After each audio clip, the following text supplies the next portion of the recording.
쓰기윤리 뭐라 했지? 우리 저번 시간에 봤지? 저작권이 뭘까요? 네? 저작권. 카피라이트. 카피라이트. 저작권이 뭐지? 저작권. 뭐지 저작권? 저작권은 어떤 사람이 가지고 있는 쉽게 생각하면 창작물에 대한 권리죠. 네. 내가 이 어떤 글이나 음악, 그림 같은 걸 그렸으니까 남은 함부로 이걸 베낄 수가 없어요. 네. 그걸 하는 거고, 저작권은 물론 논문이나 책도 포함되지. 그래서 우리가 어떤 글을 쓸 때 누군가의 의견이 있잖아. 네. 예를 들어서 너네가 지구온난화를 막는 방법에 대해서 글을 쓴다고 생각을 해, 학교 수행평가로. 네. 너네가 그걸 알 수 있는 방법은 없지. 네. 그러면 이제 연구 결과나 뉴스 같은 걸 찾아야 되는데 그건 남이 한 거잖아. 걔네도 다 저작권이 있어.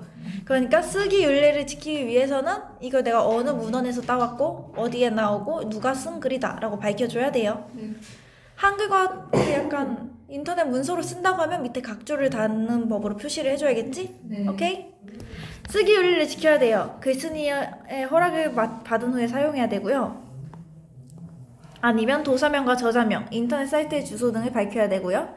자료를 과장하거나 왜곡하지 않아야 돼.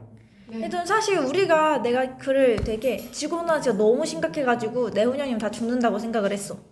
네. 근데 실제로 그 자료 조사 내용은 그게 아닌 거야, 실제 상황은. 네. 근데 난 내가 생각해서 쓴 글의 내용을 지키고 싶으니까 그걸 과장할 수도 있지. 네. 그러면 안 된다는 거예요. 이 정도는 다들 알지? 네. 사실은 써야 돼요. 사실대로 써야 돼. 도덕 시간에 배웠지 이건. 네. 그래서 우리는 다른 사람 쓰기 윤리를 지키면서 보고하는 글을 쓸 거예요. 보고하는 글 쓰기는 뭘까? 보고하다. 어나운스. 알리는 거죠. 네. 예를 들면 보고서 같은 게 있죠. 다른 사람에게 알리기 위한 목적으로 주제에 대해서 관찰, 조사, 실험한 내용을 절차와 결과가 드러나게 써야 돼. 어떠해서 이러한 결과가 나왔습니다 라고 쓰는 게 보고하는 글이죠.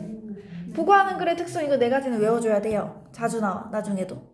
정확성은 말 그대로 사실에 근거하여 바르고 확실해야 되고요. 객관성은 얘는 되게 굉장히 객관적인 글이지. 보고하는 글은 사실대로 알려야 돼요. 그러니까 한쪽에 치우치지 않고 누가 봐도 그렇다고 인정해야 되지. 체계성은 일정한 원리에 따라 짜임새 있게 조직해야 되고요. 명료성은 내용과 결과가 뚜렷하고 분명해야 돼. 또 신뢰성, 전문가의 견해나 사실관계가 검증된 자료를 제시해야 되지. 예를 들어서 흔히 하는 나무위키 긁으면 안 돼요. 네이버 블로그 웬만하면 긁으면 안 돼. 차라리 블로그에서 거기 원문을 찾아가지고 들어가서 긁어오는 게 나아. 얘도 똑같이 다른 글이랑 같이 처음, 중간, 끝으로 구성되어 있지. 처음에는 이제 조사나 실험의 주제, 목적을 제시하고요. 조사 기간과 대상, 방법 등을 설정해야 돼. 중간은 당연히 조사, 실험, 관찰 결과 및 분석한 내용 등을 체계적으로 서술해야 되고요. 끝에서는 이거 요약하고 조사자의 의견 등을 덧붙이면 되겠지. 오케이? 너무 쉽다. 이 과정 이것 또한 외워줘야 돼요. 오늘 수업 끝나기 전에 테스트 볼 거야. 그 안에 계획 세우기 안에 저 친구도요? 아? 아니 그 위에 계획 세우기 자료 수집하기 있잖아요. 계획 세우기 안에 저 친구들도 다 외워야 돼요? 계획 세우기가 뭔지는 알아야지. 딱 이거 그대로는 아니더라도. 오케이? 계획을 당연히 먼저 세워야겠지. 우리 글 쓰는 과정 배웠었지? 체계적인 글쓰기. 똑같아요. 계획을 세우고요. 자료를 수집해요. 자료를 정리하고 분석하고 보고서를 쓰는 거예요. 오케이? 얘는 사실 이 제목 안에 다 들어있는 내용이잖아. 너무 쉽다, 그치? 유의점은 뭘까, 당연히? 명확하고 명료한 표현으로 간결하게 작성한다. 그쵸, 명료성이죠? 조사, 관찰, 실험의 절차와 결과가 잘 드러나도록 작성한다. 조사 및 연구 결과를 반영하거나 왜곡하지 않고 왜곡이 좀 왜였어요? 처음 알았다. 사실대로 쓰지. 완마야. 이 아가씨야. 네, 왜곡하지 않고 사실대로 제시해야 되고요. 표절하지 않고 출처를 밝혀 인용해야 돼요. 네. 너네가 이거에 대해서 수행평가를 본다면 너네가 인용을 어떻게 할 것인지를 제일 중요하게 보겠지? 쓰기 윤리 관련된 거니까. 보고하는 글은 굉장히 많아요. 흔히 아는 관찰 보고서, 우리가 뭐 개구리의 성장 과정, 방울토마토 키우기 이런 게 관찰 보고서가 될 수 있지. 조사 보고서, 어떤 주제를 조사해 확인한 사실이나 수집한 자료를 정리하여 보고하는 글. 보통 우리가 너네가 만약에 문과야, 대학에 가서 레포트를 쓰세요 하면 대부분 조사 보고서예요. 오케이? 실험 보고서, 너네가 이과야, 대학에 가서 레포트를 쓰세요 하면 실험 보고서야. 혹은 관찰 보고서나 이해됐을까? 보통 이래요. 어떠한 가설을 실험으로 검증하고 그 과정과 결과를 분석하여 보고하는 글입니다. 이건 너네가 나중에 과학 시간에도 많이 하지 않았니? 실험 보고서? 그치? 흔히 관찰 보고서, 실험 보고서는 과학 시간에 하는 거. 조사 보고서는 우리가 뭐 국어, 사회, 역사 이럴 때 쓰는 수행평가. 오케이? 실험 보고서. 어떠한 가설 세우는 법 두 가지 있었다. 뭐였을까? 기억나니? 아니요. 왜 뭔지는 알아요. 뭐였을까? 잠시만요. 기억 안 나? 네. 잠시만요. 그거잖아요. 그 세 글자. 세 글자. 무슨 법과 무슨 법이 있죠? 네네네. 그 법이요? 연역법. 연역법. 그리고 아. 그 약간 모음이 간결한 거. 몸이 간결한 거. 하나, 둘, 초성 힌트. 기억. 기억이요? 기억? 기억, 니은, 댄스를 쳐보아요. 니은. 니은. 기납법이요. 기억나. 들어본 것 같아요. 들어봤어요? 너네 저번 학기에 배웠어, 이거. 진짜요? 했잖아, 너네 그 칠면조한테 그 흑백 논리 네네네. 오류 같은 것도 하고 칠면조한테 있었어요? 매일 네. 어느 아침마다 6시마다 밥을 줬어. 네네. 11개월 동안 밥을 줘서 오늘도 밥 먹겠거니 했는데 그게 아니었지. 왜냐면 그날은 추수감사절이었으니까 잡아먹힌 거예요. 시험에 나온 없었어요? 문제였는데. 응. 저 없었어요? 있었어. 없었나? 예림이? 처음 듣지? 예림이 저번 학기 안 했었니? 올해부터 다시 안 했나? 했어요. 그럼 예림이는 없는 거야. 근데 너네 학교에서 나갔을 걸 이거 진도? 아니, 처음 들어요. 엄마야. 아무튼 보고하는 글의 종류는 이렇게 있어요. 오케이? 보고하는 글을 너네가 학교에서 써봐야겠지? 수행평가니까. 쓰기 윤리의 중요성을 한번 봅시다. 다음 블로그의 글을 보고 아래 활동을 해봅시다. 여기선 쓰기 윤리에 대해서 배울 거야. 쓰기 윤리가 뭐라 했지? 글을 쓸 때 지켜야 하는 도덕적 수칙. 그런 거죠. 뭐 남의 글을 그냥 긁어오지 않는다, 과장하거나 좀 변형하지 않는다 이런 게 될 수 있겠죠? 오늘은 저작권에 대해서 생각해 보려고 해요. 우리가 사는 사회를 정보화 사회라고 하죠. 여러분들은 오늘 하루에도 다양한 매체를 통해 수많은 정보를 접하였을 것입니다. 다양한 매체는 뭐뭐이지 얘들아? 너네 지금 가장 많이 보는 매체는? SNS. 그렇죠. SNS나 인터넷 같은 게 있어요. 이러한 정보통신 기술의 발달은 누구나 다양한 분야의 정보 생산자가 될 수 있는 기회를 만들어 주었습니다. 지금 저도 저작권에 관해 관심을 가지고 여러 매체의 자료를 통해 공부한 뒤에 제가 알고 있는 정보를 생산하고 있는 것이지요. 그러나 요즘 다양한 매체에서 찾은 자료를 자신의 글인 것처럼 사용하는 경우가 자주 발생하고 있어서 문제가 되고 있어요. 한국저작권위원회의 누리집에서는 저작권은 사람의 생각이나 감정을 표현한 결과물에 관해 그것을 표현한 사람에게 주는 권리라고 설명하고 있습니다. 이게 저작권의 정의야. 오케이? 생각이나 감정을 표현한 결과물, 창작물이 될 수 있겠죠? 그거에 대해서 표현한 사람한테 주는 권리예요. 즉, 저작권은 개인의 창작물에 관한 권리이며 그것을 함부로 쓰는 것은 저작자의 재산을 훔치는 행위라고 볼 수 있습니다. 여러분, 남의 물건을 훔치는 행위를 어떻게 생각하세요? 그럼 다른 사람의 글을 훔치는 행위는요? 저작권도 우리가 지켜야 할 윤리적 규범이라는 것 모두 잊지 마세요. 오케이? 마음이라는 애가 댓글을 달아서 뭐라 달았는지 볼까요? 얼마 전에 제가 블로그에 감상문 하나를 올렸는데요. 어떤 사람이 말도 없이 가져가서 자신의 글인 자기가 쓴 것처럼 본인 블로그에 올려두었더라고요. 제가 쓴 글은 전문적인 글이 아니기 때문에 아직 저작권에 해당되지 않는 것 같아 너무 속상해요. 오케이? 사실 뭐 전문적인 글이 아니더라도 개인의 창작물이면 보호를 받을 수 있는데 이건 뭐 또 등록을 하고 여러 적으로 바쁘겠죠? 이건 잠깐 이해됐을까? 네. 아무튼 이렇게 저작권입니다. 쓰기 윤리는 뭐죠? 쓰기 윤리 중 하나는 뭘 강조했지 여기서? 저작권. 응? 저작권? 그쵸, 저작권 보호에 대해서 강조하고 있어요. 개인의 창작물에 관한 권리고 법으로 보호되고 있으면서 저작권을 함부로 사용하는 것은 절도랑 같다고 얘기하고 있죠? 오케이? 어렵지 않다, 그치? 마음이가 쓴 글에 댓글에 답을 달아볼까? 이건 보지 말고. 책 보지 말고 너네 한번 생각을 해봐. 다른 사람의 저작물을 사용할 때는 우선 저작권자의 허락을 꼭 받아야 돼요. 그 다음에 출처를 당연히 밝혀야 되지. 네. 그래서 인용한 것임을 드러내야 되고요. 자신의 블로그나 SNS에 신문기사 등의 자료를 가져올 때도 주의해야 됩니다. 반드시 신문사 또는 기자의 허락을 받고 출처를 밝혀야 한다는 사실을 잊지 마세요.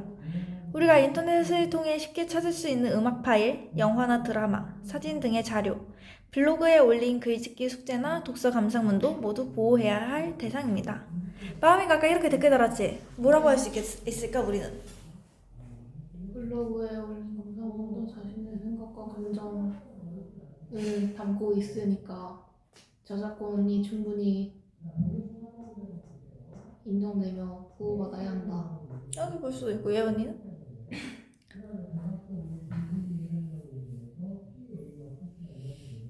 마지막 말은 네가 약간 무지해서 모르는 거야. 신랄하네요. 그러니까 저작권 침해로 빨리 침해 사례로 신고를 해라. 창작문이기 때문에 허락을 받아야 돼요. 그러니까 저작권 보호를 받을 수 있다고 얘기해 줄 수 있겠죠. 우리가 그냥 쓴 글도 창작물일 경우에는 그냥 다 보호받고 있어요. 오케이? 그래서 내가 이걸 블로그에 인용하고 싶으면은 일단 댓글로 퍼가요 이렇게 달면 되겠죠. 퍼가도 될까요? 라고 허락을 받아야 돼요. 허가요. 그리고 출처를 명시해야겠죠. 오케이? 허가요. 하면 됩니다. 1번, 2번 풀어봅시다. 봅시다. 이걸로 1번에 몇 번 했을까잉? 1번 1번? 왜? 아니요? 재산을 훔치는 거예요? 1번? 네. 잠깐만. 그럼 4번이다. 4번이죠. 정보 생산자가 될 기회를 주는 건 아니에요. 정보를 보호받을 기회를 준 거지. 이게 너무 이 당당한 1번은 뭐지? 아니 제가 가스나더라. 4번을 하려고 했는데 진짜 이게 저작자의 재산을 훔치는 거에 맞잖아요. 근데 맞는데 뭔가 약간 저는 몰랐습니다. 이런. 자, 2번은 몇 번? 2번. 2번이죠. 직접 인용과 간접 인용 너네 배웠지? 어쩌저쩌 인용하고요. 그렇게 말했대 라고 하면은 작은 따옴표를 쓰고요. 아무튼 인용할 때는 인용 구호인 따옴표를 사용해줘야 돼요. 오케이? 네. 봅시다. 예림이 준비됐어? 주사 푸시는 거 아이고. 있어?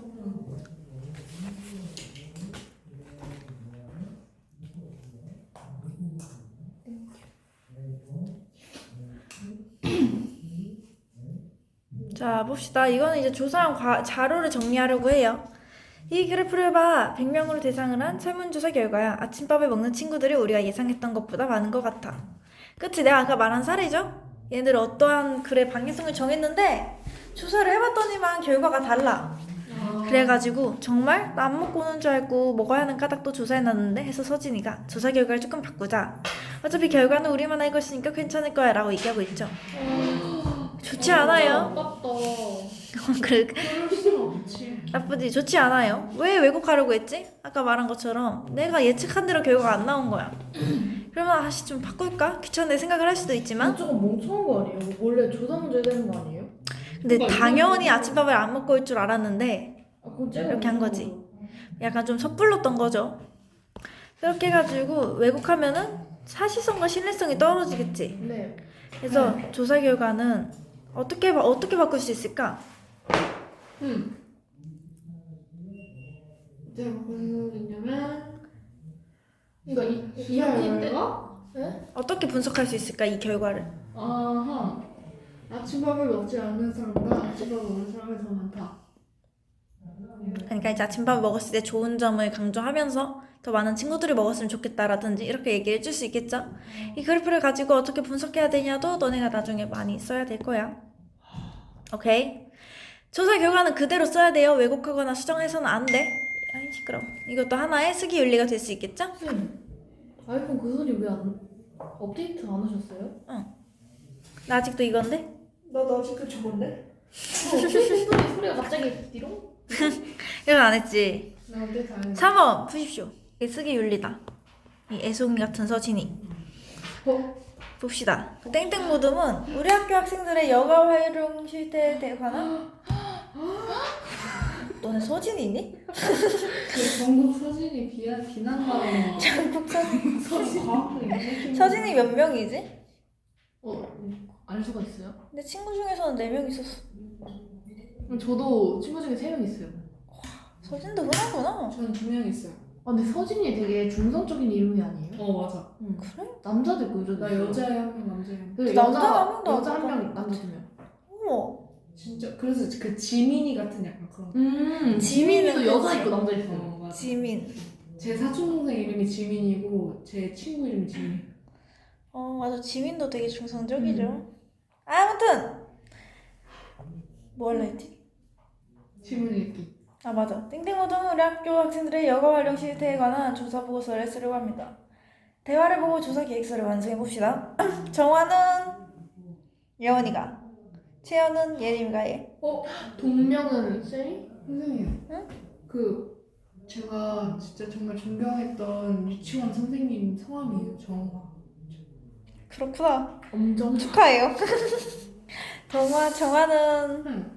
그냥 둘이 왔다 갔다 하면서 이거 정화 채연 동명 정화 채연 동명 오케이? 재현? 고! 분명? 예원이부터 시작하자. 이번엔 무덤으로 보고서를 써야잖아. 뜻을 생각해봐. 최근 인터넷에서 오늘날 청소년의 평일 여가 시간이 2시간도 안 된다는 기사를 봤어. 우리 학교 학생들은 어떤 일지 궁금해. 우리 학교 학생들의 평일 여가 시간이 얼마나 되는지 조사하는 것이 어때? 별론데? 여가 시간에 어떤 활동을 하는지 조사하자.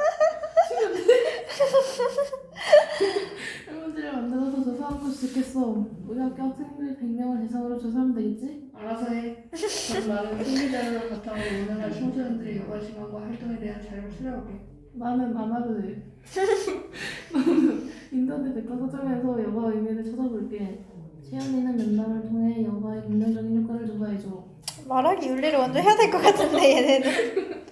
아무튼 청소년 여가 시간이 2시간도 안 된대요. 그럼 뭐 대학생이나 직장인들은 2시간 되나? 아무튼 그렇다고 조사를 해보려고 해요. 네. 오케이. 동명이. 일단 조사 주제 1. 학생들을 100명의 대상으로 설문지를 통해서 여가 시간이 얼마나 되는지 조사하고요. 네. 그 여가 시간은 뭐 하는지에 대해서 조사하려고 해요. 오케이? 네. 그리고 동명이는 또 이제 정의를 찾아보는데 인터넷 백과사전에서 여가의 의미를 찾아볼 거고요. 채연이는 그 해야 할 일을 뺀 나머지 시간 그런 거 아닌가? 여가? 그치 않을까? 여가의 정의. 그거 외웠었는데 저 수행평가 때문에. 오 웬일. 저도 웬일? 외웠었는데. 이게 뭐 무슨 수행평가를 맡던 아니야. 거니? 아 그 체육 무슨 체육이에요? 무슨 정신적 운동 이런 거 하면서. 우리는 신기하네. 도덕이었는데. 아무튼 채연이는 면담을 통해서 여가의 긍정적인 효과를 조사해달라고 하고 있죠. 오케이? 네. 자, 조사 계획서입니다. 이렇게 계획서를 짜왔어. 조사 주제는 우리 학교 학생들의 평일 여가 활용 실태예요. 조사 동기 및 목적, 오늘날 청소년들의 여가 시간과 오늘날 청소년들의 여가 시간이 부족하다는 인터넷 기사를 접했어요.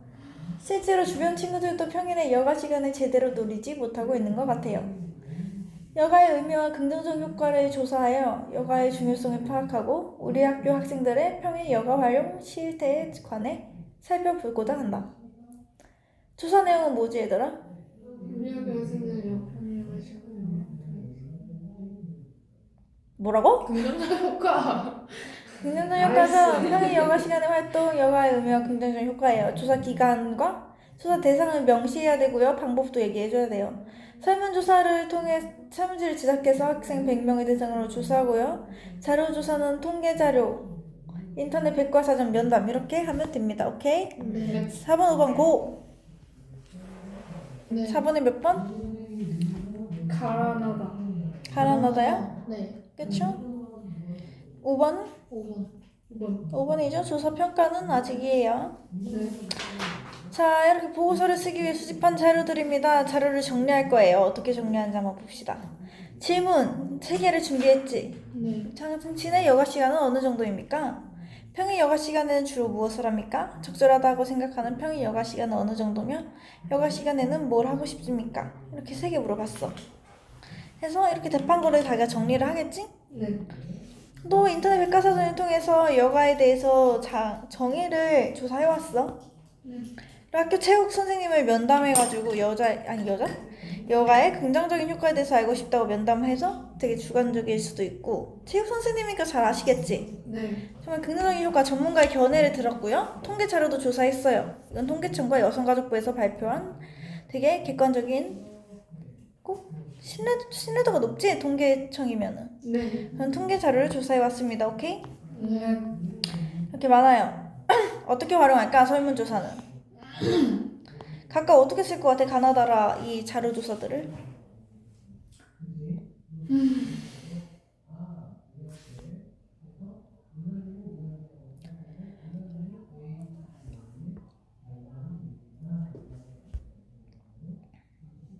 일단 나 같은 경우에는 그거 뭐냐 글 초반에 써놓고 그냥 정의 풀어놓는 느낌으로 써놓고 그 가를 이제 뭐냐 본론 들어갈 때 딱 초반 본론에서 뭐 이런 그게 있다 그게 뭐냐 조사 결과가 있다. 딱 해놓고서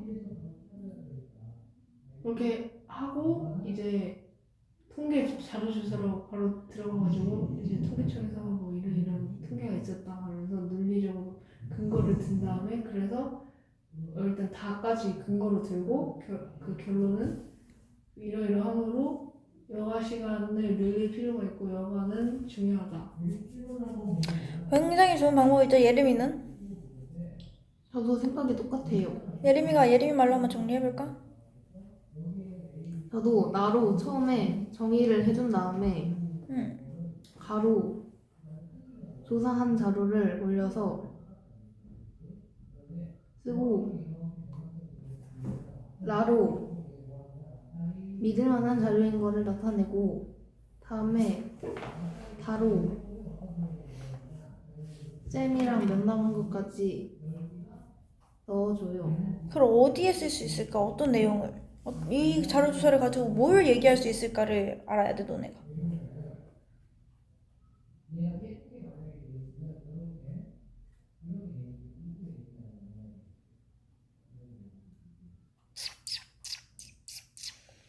봅시다.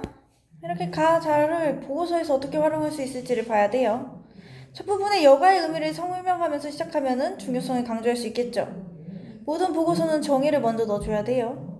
그리고 주제가 우리 학교 학생들의 주제 자체는 여가 자체가 아니야. 우리 학교 학생들의 평일 여가 활용 실태지. 실제 사례를 보여줄 수 있겠죠. 설문조사를 통해. 그리고 면담조사는 여가의 뜻을 설명할 때 긍정적인 효과도 같이 제시하는 게 좋겠죠? 얘네 둘은 다랑 나는 조금 비슷한 계열이고 가랑 나가 조금 비슷한 성격이라고 보면 돼요. 네. 분석할 때 청소년의 여가 활용 실태와 비교할 수 있겠죠? 약간 좀 대표적인 청소년들이랑 우리 학교 학생들의 어떤 차이가 있는지도 볼 수 있겠고 어떻게 비슷한 양상에 띄고 있는지도 볼 수 있겠죠? 오케이? 네. 설문조사 너네 어떻게 넣을래? 이 자료조사를 이렇게 다 줄글로 이렇게 다 넣을 거야? 표나 좀 그래프 이런 걸로 나타내는 게 좋겠죠? 네. 한눈에 이런 객관적인 수치는 눈에 띄게 눈에 보기 좋게 하는 게 좋아요. 추가로 조사의 내용을 봤더니 평일 여가 시간 실태를 한번 해보고 싶다 라고 얘기해주고 있어요. 6번 7번 풀어보자.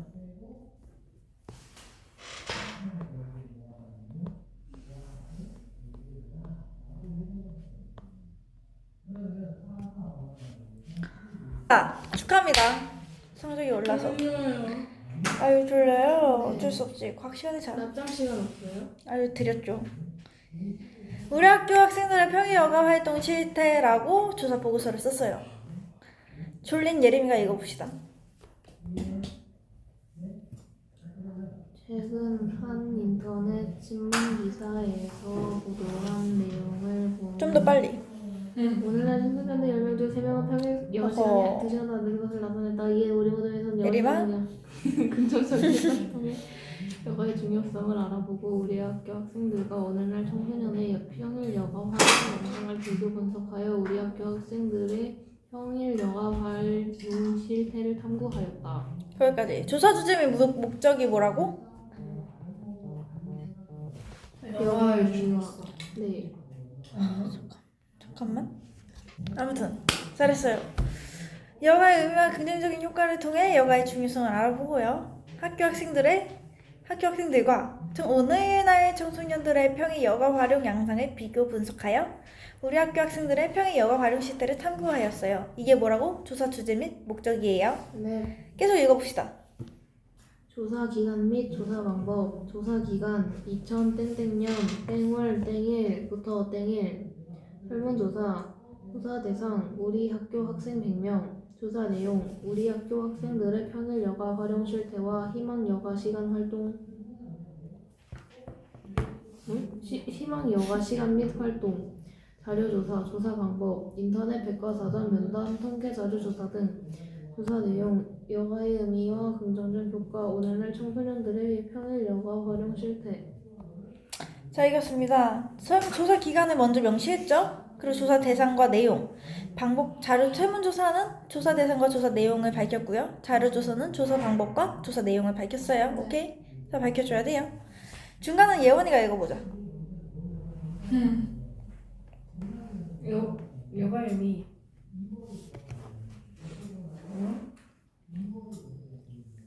한국 민족 문화 대백과사전. 오케이. 한국 민족 문화 대백과사전은 풀이하다면 다양한 취미 활동을 할 수 있는 개인의 자유로운 시간이 든다. 여가의 긍정적 효과. 면담 결과 청소년기의 여가 활동은 스트레스 해소와 기분 전환에 좋으며 청소년의 건전한 성장과 발달에 도움이 된다는 것을 알 수 있었다. 여가의 긍정적인 효과에 대해 어디 체육 선생님은 학업 성취도 및 자율감 향상에 긍정적인 영향을 미친다라며 동적이고 적극적인 여가 활동을 권장하였다. 오늘날 청소년들의 평일 여가 활용 실태. 청소년의 평일 여가 시간 실태.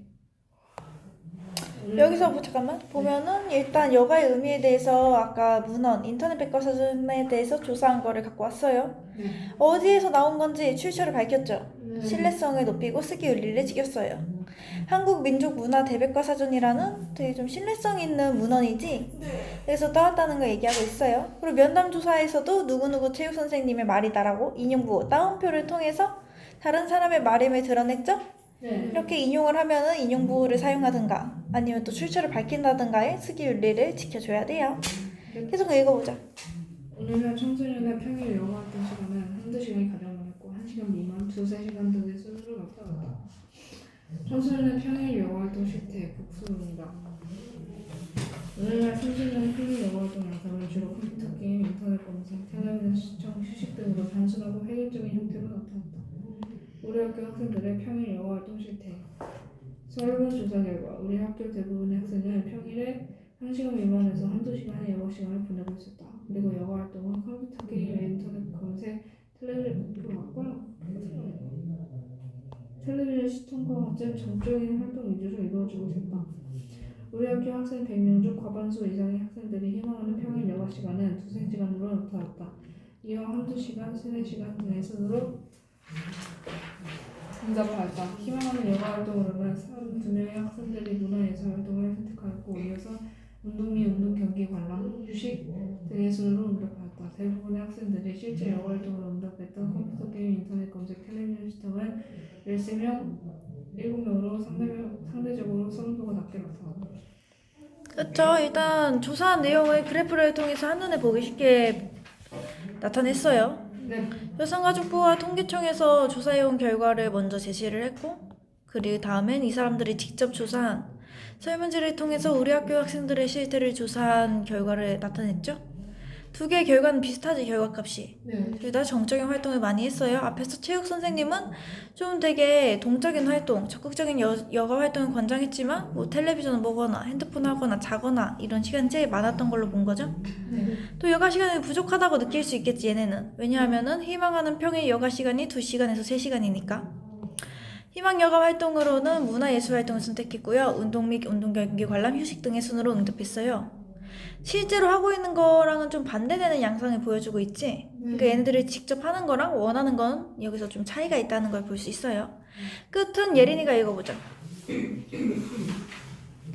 이번 조사를 통해 오늘날 청소년들이 평일 여가 시간과 그 활동 양상을 우리 학교 학생들과 비교해 보았다. 우리 학교 학생들의 평일 여가 시간은 오늘날 청소년들의 양성과 크게 다르지 않았다. 한편 우리 학교 학생들이 가장 희망하는 여가 활동은 문화예술 활동으로 실제 여가 시에 하는 활동과 다소 차이를 보였다. 이는 학생들이 희망하는 여가 활동을 할 수 있도록 여가 활동을 위한 충분한 시간과 외부 환경 조성 등의 지원이 필요함을 시사한다. 학업 스트레스를 해소하고 긍정적인 정서를 불러일으키는 적극적인 여가 활동을 통해 우리 학교 학생들을 비롯한 오늘날의 청소년들이 보다 행복하고 건전하게 성장할 수 있었으면 좋겠다. 여기서는 이제 끝부분에선 평가 및 소감을 나타낸다고 했죠. 조사자들이 어떤 견해를 가지고 있는지를 밑에서 밝혔어요. 적극적인 여가 활용을 통해서 청소년들이 보다 행복하고 건전하게 성장할 수 있었으면 좋겠다는 소감을 끝으로 보고서는 끝이 났죠. 그리고 마지막에 이렇게 참고자료 꼭 밝혀줘야 돼. 인터넷에서 따왔다 하면은 링크 걸어주고요. 이 통계 자료가 있으면 어디서 따온 건지, 어떤 통계인지, 몇 년도 건지 이렇게까지 다 밝혀줘야 됩니다. 오케이? 선생님 이런 것을 수행평가를 이렇게 하면은 참고 출처를 남겨야 되잖아요. 근데 거기에 이 링크를 외웠어야 돼요. 만약에 너네가 수행평가면은 안 알려주고 그냥 쓰라고 하려나? 근데 국어는 항상 글쓰기 하면 다 원고지로 주는데 원고지 이거를 외웠어야 되나? 어떻게 나올지 모르겠다. 써야 되면 써야 되지 않을까? 와. 근데 자료 조사 준 거에 있겠지. 링크라든지 그런 게. 오케이? 하면 됩니다. 이렇게 정리할 수 있겠죠? 딱 이 상태로 나와 있었어. 조사 주제 및 목적 밝혔고요. 기간과 조사 방법 밝혔고 결과, 평가 및 소감 밝히고 마지막에 꼭 참고 자료 넣어줬죠? 중요합니다. 왜냐하면 이 단어는 쓰기 윤리 배우는 단어니까. 네. 새롭게 알게 된 내용 이거는 패스할게. 패스하고 9번 풀어보자. 멀어서 예린이는? 좀 헷갈리고 3분했는데 3번 내용형 명령 이거 예린이 아까 안 들었구나. 명료성이 중요해요. 되게 명료하고 간결하게 해야 됩니다. 독자가 원하는 방향으로 내용을 제시하는 게 아니라 객관적인 수치에 따라가지고 보고한 내용 그대로 객관적으로 제시해야겠죠? 네. 오케이? 네. 어렵지 않다. 이거 보고하는 글쓰기 이건 아마 너네가 학교에서 할 거거든. 한번 쭉 읽어봐. 오케이? 알았니? 알았니? 진짜 너무 싫어요. 이거 내가 딱히 얘기해 줄 게 없고 진짜 모르겠어요 쌤 하면은 한번 얘기해. 알았지? 진짜 모르겠어요. 뭐를 다요. 제 뭘 인생 모르는지 모르겠어요. 아는 게 실력이다. 제 인생 모르겠어요. 괜찮아. 살다 보면 알게 된다. 고로 난 실력이 있다. 그거는 비약이다. 다음 4단원 펼치세요. 문학이다. 우리에게 남은 시간이 많지 않아 얘들아. 우리 정말 빡세게 나가고 너네 중학교 마지막 시험을 100점 받아와. 이쯤 했으면 이번에는 100점. 100점 노리고 예린이도 한번 90점 이상 한번 잡아봐요 목표로. 네. 이제 해볼 수 있을 것 같지? 네. 자신감 좀 생겼어? 네. 할 수 있고. 그때는 돌아갔고 선생님 근데 저희 이번에 경화여정 국어 중간 그 평균이 83점이 나왔거든요. 개시원 되게 완전 높네. 되게 높잖아요. 그래가지고 아마 그 평균 이상 저희 그 경화여고 출신 그분이 아무래도 각성을 하지 않을까. 많이 어렵게 낼걸? 그러면은 기말을 80 이상이면 너무 얼마나 쉽게 낸 거야? 저희 71.2. 무난하네. 60점에서 70점 사이가 무난한 거고 평균이 50점이다. 어려운 거예요 많이. 저희 수학 완전 높게 나요? 56.5나요? 역시 수학이야. 봅시다. 우리 옛날에 이거 한 거 기억나니? 문학과 삶의 가치? 할머니와 소 이야기 기억나십니까? 네, 목화. 그쵸? 기억나? 문학은 뭘까? 인간의 가치 있는 삶을 언어로 형상화한 예술이므로 문학에는 인간의 삶의 모습과 가치가 담겨 있어요. 네. 어쩌면 국어도 국어인데 예술의 느낌을 많이 담고 있는 거라고 볼 수 있겠죠? 네. 가치는 시대나 배경에 따른 문화에 따라 다르게 평가될 수 있어. 과거에 쓴 글이 오늘날 와서는 비판받을 수도 있고요. 과거엔 비판받던 글이 오늘날 와서는 칭찬받을 수도 있어요. 오케이? 보편적 가치를 봅시다. 보편적같이 그건데 도덕. 그쵸? 되게 보편적이야. 말 그대로 그냥 과거랑 지금이랑 똑같이 가치를 얘기하고 있는 거예요. 네. 변함없이 감동과 깨달음을 주고요. 오늘날의 관점에서도 공감을 얻고 가요. 가 있습니다. 시에 반영된 과거의 삶의 모습과 가치를 파악합니다. 시어에 쓰인 걸 보면 우리가 이 시대적 배경을 알 수 있지. 네. 그리고 내용과 분위기, 뭐 일제강점기 느낌이 딱 나요 하면은 그 과거의 모습 알 수 있고요. 6.25 전쟁 느낌이 딱 나요. 예를 들면 순환이대. 그 당시 삶의 모습을 알 수 있죠? 네. 가 될 수 있습니다. 볼 거예요, 묵화. 읽어보자. 리미가. 물 먹는 소 목덜미에 할머니 손이 얹혀졌다. 이 하루도 함께 지났다고, 서로 발장들이 부었다고, 서로 적막하다고. 굉장히 짧은 시였죠? 네. 하지만 아름다운 시였어요. 할머니와 소가 같이 지내고 있지. 네. 물 먹는 소 목에 할머니가 손을 탁 얹은 거예요. 위로해주려는 행동이겠죠? 네. 하루도 같이 지났고요. 서로 발전등이 부었다. 같이 열심히 일했고요. 서로 적막하다. 둘이 다 외롭다는 얘기겠죠? 네. 이 둘이서만 같이 살고 있는 모습을 알 수 있겠죠? 네. 쓸쓸하고 외로운 삶을 얘기해주고 있어요. 그럼에도 불구하고 할머니와 소의 동반자적 관계를 통해서 둘이 서로 의지하고 살아가는 따뜻한 분위기를 풍기고 있어요. 네. 제목은 무슨 뜻이라고 했지, 예원아? 목화요? 어떤 의미가 있었을까?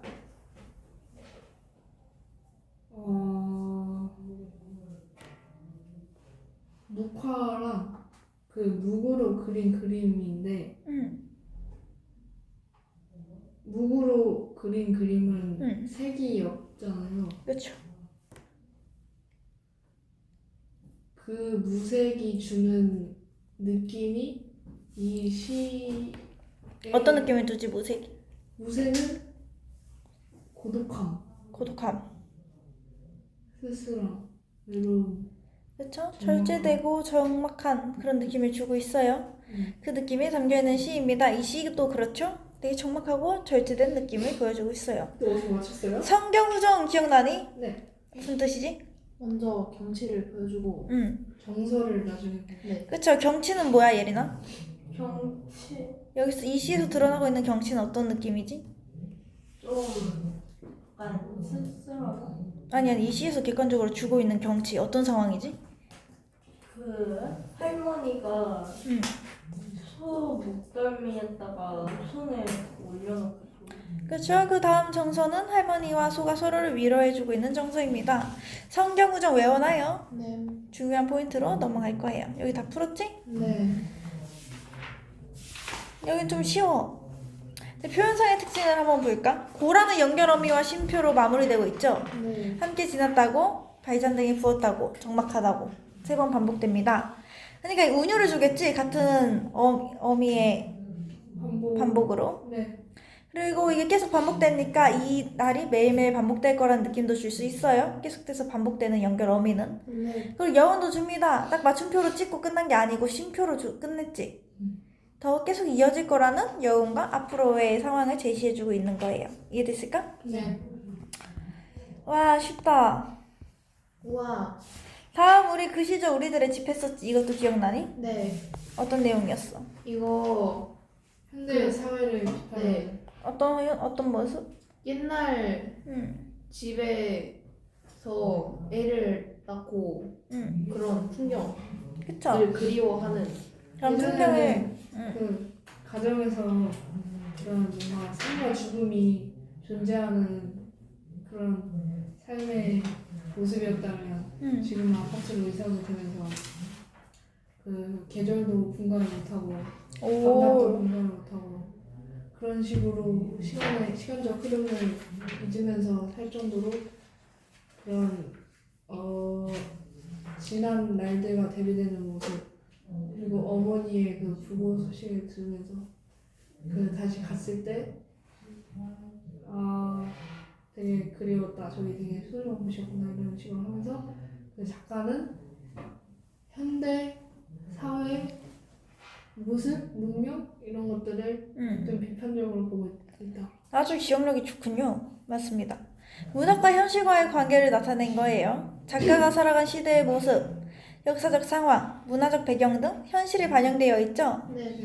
그걸 이제 우리는 문학을 통해서 볼 거야. 그러니까 우리가 살아보지 못한 시기때를 문학을 통해서 간접적으로 체험하는 거랑 같은 얘기죠. 네. 어떻게 할 것인가를 볼 것입니다. 오늘날의 관점에서 새롭게 평가될 수도 있지. 네. 집에 대해서 우리가 어떻게 생각하냐? 그러니까 우리는 오늘날에서도 잃지 말아야 된다라고 느낄 수도 있고요. 그렇게 볼 수 있고요. 과거의 삶의 모습을 파악해야 돼요. 오케이? 네. 여기는 이거 다 읽기에는 시간이 좀 애매한데. 기억납니다. 기억나? 다니 납 없기 기억납니다. 어이가 없군요. 근데 이거 성공하면 은근 꿀템. 진짜 이거 하고 다음이 심청전이야. 이따